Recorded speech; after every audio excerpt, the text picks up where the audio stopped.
Hey there, welcome back to the channel. I'm glad you're here. Today we're going to explore the word prickly in depth. First, the definition. Prickly means having sharp points that can prick or sting. Also means irritable or difficult. Think of it simply as a cactus covered with tiny, sharp spines. It can also describe a person who is easily annoyed. Now let's talk about where this word comes from. Origin stories can be fascinating.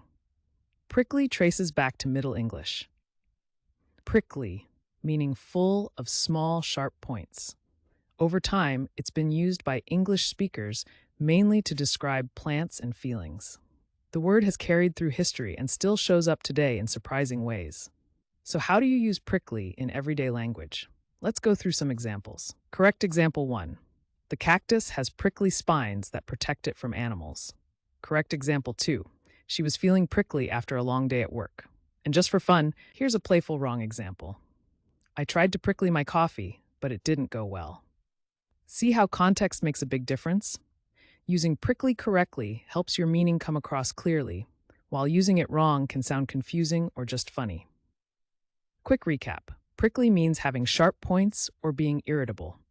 It comes from Middle English prickly, and you can use it in sentences like the ones we shared. Now I'd love to hear from you. Try writing your own sentence with prickly down in the comments. Get creative. And if you found this helpful, make sure to hit that subscribe button and join us for more word deep dives every day.